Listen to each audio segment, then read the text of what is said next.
Cottage. Now today, we're going to have a poetry reading by Katharine Rayk. Katie has read here twice before, and it's good to have her back. However, this will have to be a virtual poetry reading. Yesterday, we went into the backyard and recorded Katie reading from her book, Buried Choirs, and some new poems. I hope you enjoy it as much as I did in person. Until we can have readings and concerts again at the Cottage, this will have to do. Enjoy. Thank you. Well, I wanted to thank Tim and Dallas for hosting me at Cottage, the backyard socially distanced version. Hopefully we can all gather in the same room sometime soon. But I'm grateful for Tim and Dallas for keeping the fires lit in the meantime. So thank you to both Tim and Dallas. And I wanted to start out by reading a poem by Mary Ruffo. And it's a poem that I've returned to a lot over the last year. And it's called Kiss of the Sun by Mary Ruffo.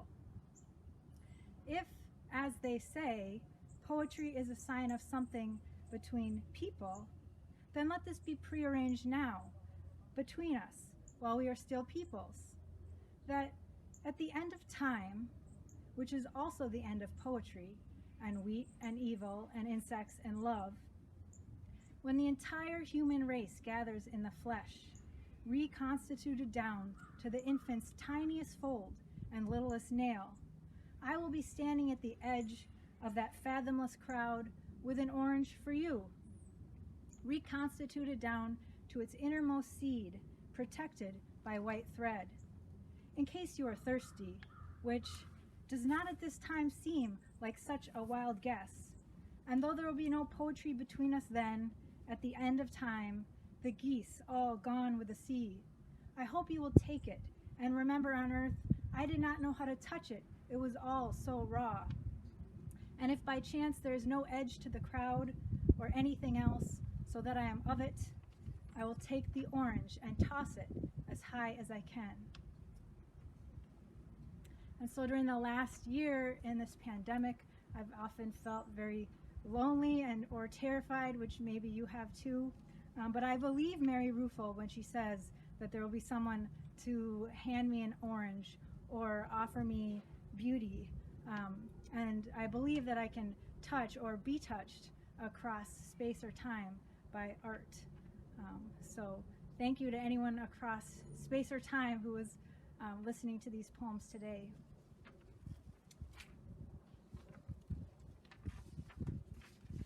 So Mary Ruffo began with a poem about the end of the time, or I began with Mary Ruffo's poem about the end of time, and now I'm going to read a poem about the beginning. So, well, I guess I should just say, I'm going to read some poems today from Buried Choirs, which is my book published by Tinderbox Edition, and I'm also going to read some poems, new poems that I haven't trotted out in front of an audience before, so yeah. We'll see how that goes. So this is a poem called How I Learned to Speak. I was born in a sleigh drawn over ice by a fleet of black roosters. My mother did not make a sound. The roosters did not make a sound. The stars did not make a sound. The blades of the sleigh said, shh.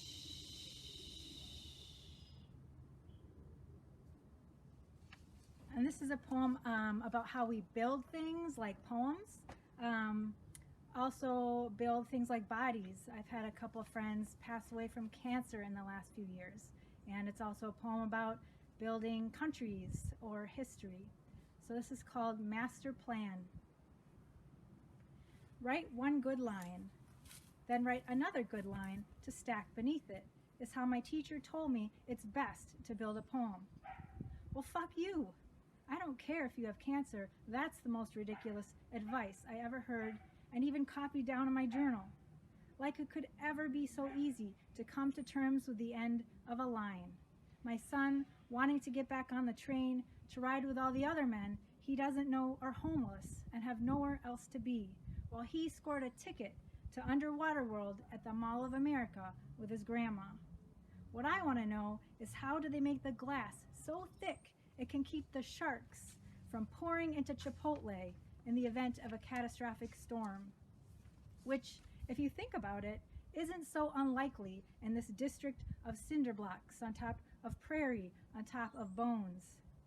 Some history holds up a sturdy roof over your head, even though the foundation lies on stolen lands. Welcome to the roads with the soldiers on them. Welcome to the rain with its roads all running to the sea, to cells in the bodies that are marching out of line, and to the bodies with the wind on them, the wind that choirs each church, the grasses knot and weave. It matters how things get built. It matters how things get built in this world.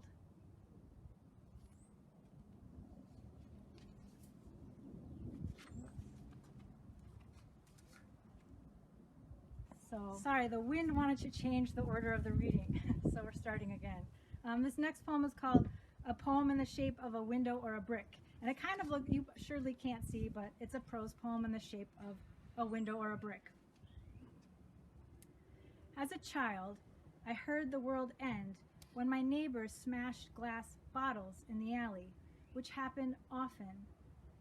To invent out of the open window of a feverish sleeplessness, anthem, dream, or certain bright apocalypse, that's the beauty we are given to bear. Who knows how we visit or are visited? How many hands it takes to build the temple or hammer numbers over every door.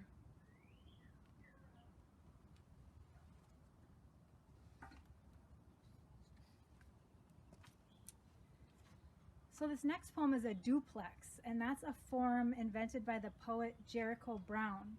And he calls the duplex kind of a combination of the sonnet, the ghazal, and the blues.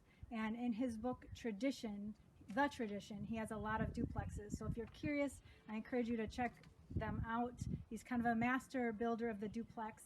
He also has some essays and interviews online. But this is my duplex called Sermon. I took a bed in Love's hospital, but came out sicker than I went in. It's even sicker how I went in, thinking you could heal me with a kiss. You could have healed me with a kiss if I had let you, but I like being sick. I let myself be sick from lack of love. Is that what it means to build a kingdom? The walls of any good kingdom get built, stone by stone. I am a stone, I guess. I guess I am a stone-cold bitch. Stone, crushed by heat and time, will crystallize. Stone, crushed by heat and time, stained windows in the wards of Love's hospital.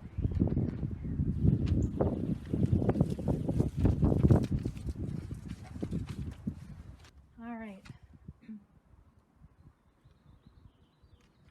So when I was a kid in school, my class took a field trip to the Minneapolis Institute of Arts to see a statue called the Doryphoros, which is basically an ancient Greek statue of a big naked dude. And we had to write a paper on it. And Polykleitos was the sculptor, and he wanted to create the perfect male form. And so he did that by measuring the last segment of a pinky finger. So he measured that, and then he calculated, using that measurement, the rest of the entire body, all in perfect symmetry and with mathematical precision. So that was how to create the perfect male form. So a few years ago, I went to the Minneapolis Institute of Arts and saw Doryphoros again, and was kind of reminded of this essay I had to write, and so I wrote this poem. My God is a gorgeous Greek statue with his dick broke off. I built him that way. I like to lack, as it always gets me to lick the tip of my metaphorical pencil to point myself in all the directions but here. Like at his crotch, which is a vacancy sign at some roadside motel, where I check myself in On nights the moon is an icy highball, sailing me into the sound the semis make going down on Highway 53, as good as anything for forgetting the past. Such as the time I was gathering cloudberries, and my God appeared beside me in the wet meadow, all Zamboni marble and glossy slips of hair. I felt almost unbruisable, and therefore unberry-like, but all I could get him to say was whatever a shirt whispers over my breasts when I take it off.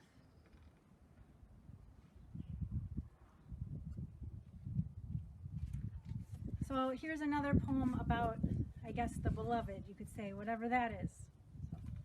A preamble to an explanation of you.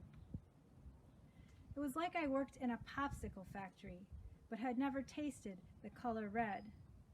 I walked the dry tongue of the road as crickets scritch, scritch, scritched little tin ladders up from the ditches at night, but never once did I climb them to the moon. For the moon was just another stone to kick, and I was a graveyard shift without the machinery of the stars. My heart was a vacant elevator, opening and shutting uselessly on each floor. It couldn't make a dime panhandling under a bridge. It was January's sedan without all four doors. Doubt rode me bareback across the edge of small towns, while postage stamps in my pocket cried out to be kissed.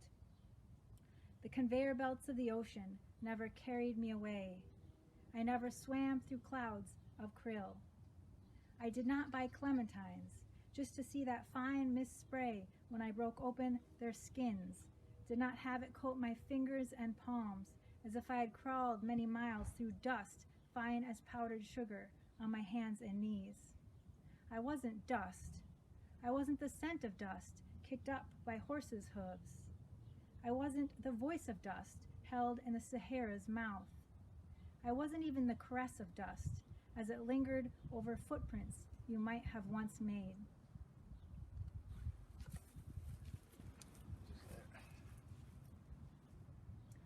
So this poem is about music or about time or manipulating time, which I guess makes it also a poem about poetry. So this is called Night Music. Crickets congregate in barbershops because it's where time is keenly counted. Dark curl, dark snip on the floor. They do not drink from that puddle the moon makes, but fold themselves up like umbrellas, always put away their sewing after prayers.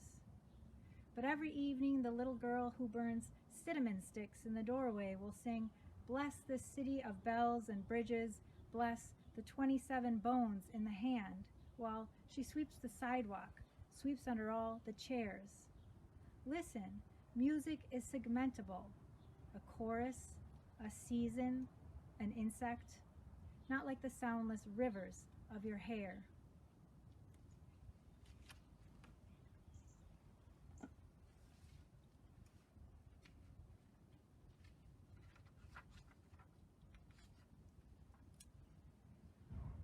This next poem is called Early Explorers Sometimes Carried Watermelon Instead of Canteens, which I know is a true fact because I read it on the internet.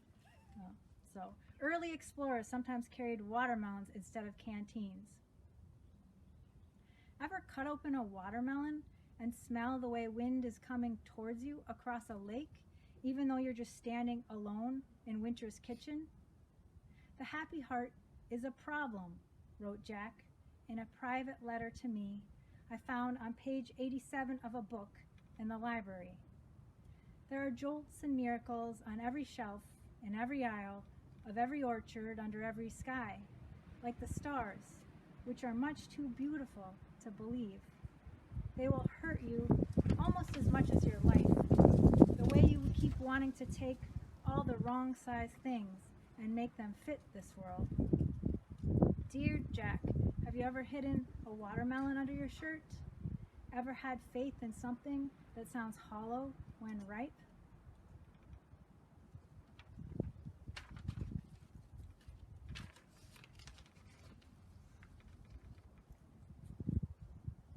So I'll switch gears a little bit.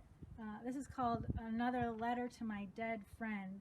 I was trying to find a spring poem. This is what I came up with.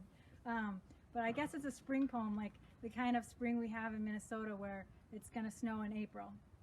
So, another letter to my dead friend. I've called into work, sick of the work of being alive. I eat all the potato chips I want because no one is here to stop me. No one ever can stop death. So what is there to do but lick salt at the center of the universe? That's what the fawns do, the ones who are yet to be dreamed to the other side, like the seed you once were, my queen, now with jewels of salt in your hair, your eyes with the lashes burnt off, so that it's terrible to look into them, even in memory, which is just another invention. Like spring, that ruthless genius that makes everything thirsty, that tricks us into believing some green shoot clawing through the dirt is the same as a resurrection of the dead.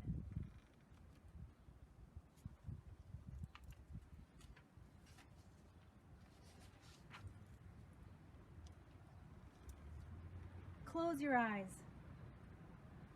John at the cross takes out his Sharpie and inks a pupil on your lid. Do you know an animal has just enough oil in her brain to tan her own hide?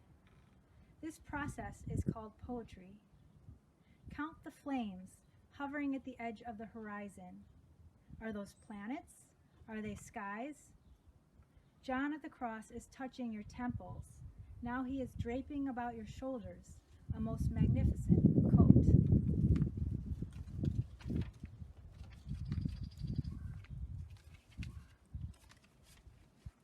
So I'm going to read another duplex. Remember, that's the form invented by Jericho Brown. And I stole the title from a poem by D.H. Lawrence, and a couple of the lines echo D.H. Lawrence. So I'll just read those lines from D.H. Lawrence first. What is the knocking at the door in the night? It is somebody who wants to do us harm. No, no, it is the three strange angels. Admit them, admit them. So this is my poem. What is the knocking at the door in the night? It is somebody wants to do us harm. Has God finally left the corner office? God has left the coroner's office, and bodies pile up like expense reports. Bodies that pile up like expensive rapport across desks. Something about glister and gold. All that cold gold, stars through the night's door. I often sit in my cubicle and weep. Tonight I sit in my cubicle and weep to imagine God knocking at the door. Can God knock at an office with no door? Are the administrative angels counting? Admit the angels from accounting. Admit you are somebody who's harmed.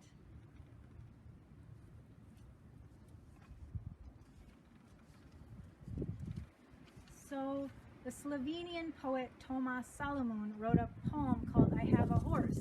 And I love this poem, but I don't have a horse. So I wrote a poem called I Have a Dog.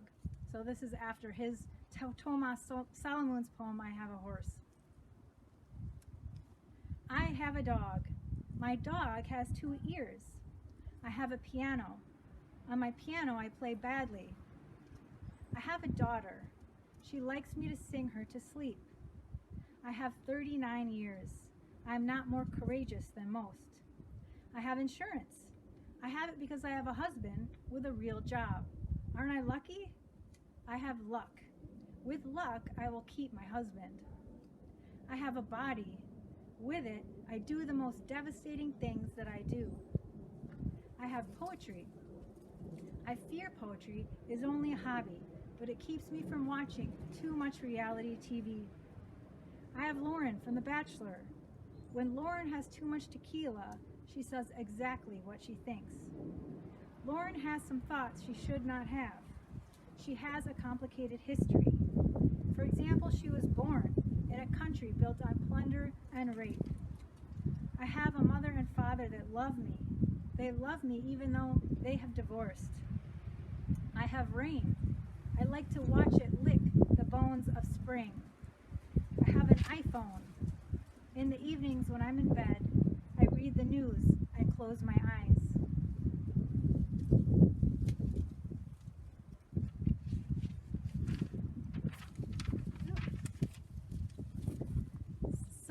I read an article in the New Yorker about a network of illegal egg collectors and the detectives that spend their lives trying to thwart them. So that's where this poem started. Upon examination, my friend has a tumor in his belly. Cut it out, he said, after I sent him the second card, as if mail was the cancer, and it was all my fault. Everyone was sending him poems about birds.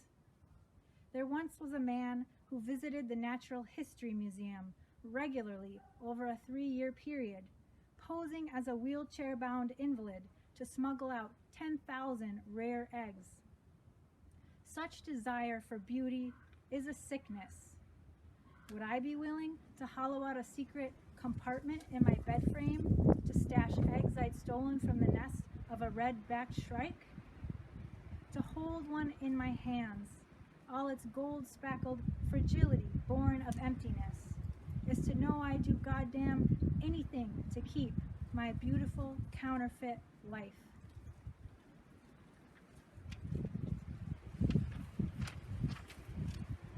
So this winter I found out I have a heart condition called supraventricular tachycardia, which means sometimes my heart beats too fast and sometimes it beats irregularly.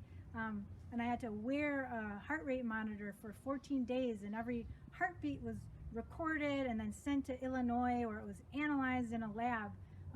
And I begged the nurse later to send me the printout because I wanted to see it. And they didn't want to at first, but she did. And I was really excited. I couldn't understand any of it, but I was excited that there was something I could understand, because when your heart beats irregularly 2 times in a row, it's called a couplet. And when it beats irregularly 3 times, it's a triplet. So I was really excited that if I was going to have something wrong with my heart, I could understand it in poetic terms. So I did write this poem, but it's not in couplets or triplets. It's in an irregular form, but that's okay. So this is called Supraventricular Tachycardia. My heart operates imperceptibly faster than it should, which is perfectly normal, the doctor said, under certain circumstances, such as I am a woman with a heart anatomically smaller than most hearts that get measured by machines. And sometimes my racehorse heart jumps the gun, mad for the track that is just now beckoning the feet. Or perhaps I'm a poet who feels and therefore stutters. Once, to prove I had a second heart growing inside me, the technician glided a wand, and out of the empty sky I thought was my belly conjured thunder galloping along some distant shore. My daughter, how does electricity spark the heart at the right time and close them? My daughter, how does electricity spark the heart to open the doors at the right time and close them? What miracle of salt from the first sea sizzles my blood, now yours? The doctor takes apart the heart molded from plastic, gives me half to hold in my hand. Who keeps the beat? Lets some hearts stray. There are navigational errors in the currents of your heart, the doctor said, which is perfectly normal, I said, considering I'm alive thanks to this bloody organ playing the perfectly defective soundtrack of my life.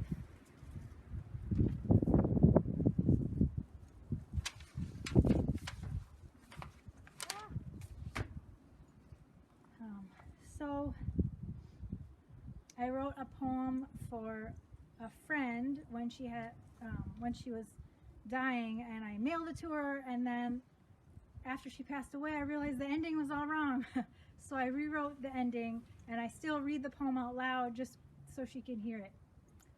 So this is called Why I Sing. Night, you klepto-surgeon, wish I could ransack your pockets for my good days back. Like the summer, I spotted a dead seal tossed up on the beach and mistook it for a yard of black silk that I could wind around my neck and wear to a party. So maybe the boys would notice my eyes glittering like cracked glass, the exact color of the sea. I was beautiful then in my confusion. I'm not sure how this was any different from transforming some cups of water into wine, then grabbing the mic to get things started. So what if we all just want to be cut loose? So what if we all just want to make out shapes among the clouds? Let's keep at it, for as long as there's a sky to steal, someone to get broken and glued.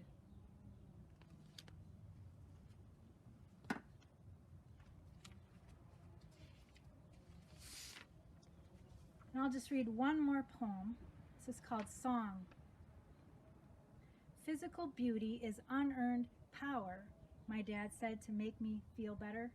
I was in my 20s, unremarkable. Now you know why I've had to try so hard to write beautiful poems, as if they could make me lovable. I mean, powerful. Here I am, some little bird I don't even know the name of, singing the sun up, singing the mountain, then the trees. Thank you. I think Tim's pointing at a bird. He's been there the whole time. It's a little grackle. I can't actually see the grackle, but I've heard it.